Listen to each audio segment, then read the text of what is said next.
السلام علیکم دوستانو، تاسو یو نوی ویډیو کې بیا هم ښه راغلاست وایم. راځئ چې نن تاسو سره د وړو پیزا جوړولو طریقه شریکوم چې تاسو کولی شئ د ماشومانو دپاره کور کې تیار کړئ او یا هم خپل محفلونه پرې لا ښایسته کړئ. د دې دپاره به اول اوړه وغږئ. د هغې دپاره به نیمه پیاله نیم ګرم شیدې، یو پاکټ یا هم 2 وړې قاشقې خمیره، نیمه پیاله غوړي، یوه وړه قاشقه مالګه، یوه وړه قاشقه بوره په یو کاسه کې واچوئ او دا ټول به ښه سره ګډ کړئ. ورپسې به 3 پیالې اوړه هم پکې واچوئ او باقي موادو سره به یې ګډ کړئ. منځ کې به د نیمې پیالې په اندازه یا هم د ضرورت په اندازه اوبه هم پکې واچوئ او نرم اوړه وغږئ.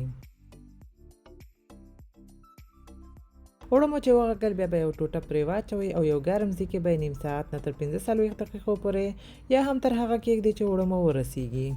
بیا به ورته د رومیانو ساس جوړ کړئ چې د نیمې پیالې په اندازه حل شوي رومیان، 3 یا 4 غټې قاشقې کیچپ، یو وړه قاشقه اوږه، یو وړه قاشقه اوریګانو او د ضرورت په اندازه مالګه هم په یو لوښي کې واچوئ او سره مکس یې کړئ.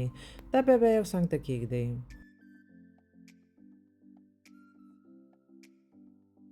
اوړه چې ورسېدل بیا به د یو وړوکي بال یا هم د یو پراټې پیړۍ په اندازه به پیړۍ جوړه کړئ او یو څو دقیقو دپاره به یې دوباره پرېږدئ چې لږ ځان ونیسي او هوارول یې اسانه شي. بیا به هر یو پیړۍ واخلئ، لږ بلا سره هوار کړئ، ورپسې به یو ګیلاس یا هم ګیلاس ته ورته شي سره لږ ټینګ کړئ چې دغسې یو ډیزاین پرې جوړ شي.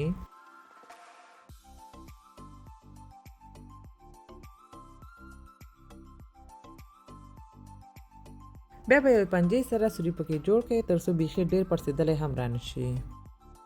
ورپسې به د رومیانو ساس مو چې جوړ کړی و هغه هم په دې منځ کې ووهئ. بیا به لږ جوش شوي جوار به هم پرې واچوئ. نوره نو کولی شئ هر یو مواد مو چې خوښیږي هماغه پکې وکاروئ، لکه سره شوي د چرګ غوښه، دولمه مرچ، زیتون، مایي او داسې نور شیان.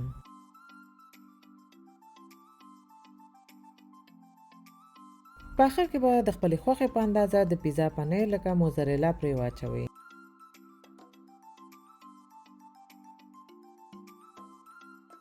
بیا به یې تیار ګرم شوي تاش کې په 250 درجې سانتي ګریډ کې تقریبا 15 دقیقو دپاره او یا هم تر هغه یې پرېږدئ چې دواړو خواو نه ښه صحیح پوخ شي. بیا به دا خوندورې وړې پیزاوې تیار شي. اوس نو کولی شئ خپلو ماشومانو ته ورکړئ او دوی پرې خوشحاله کړئ. دوستانو هیله ده چې دا ویډیو مو خوښه شوې وي. که مو خوښه شوې لایک یې کړئ، خپل دوستانو سره شریک کړئ او زما چینل سبسکرایب هم کړئ.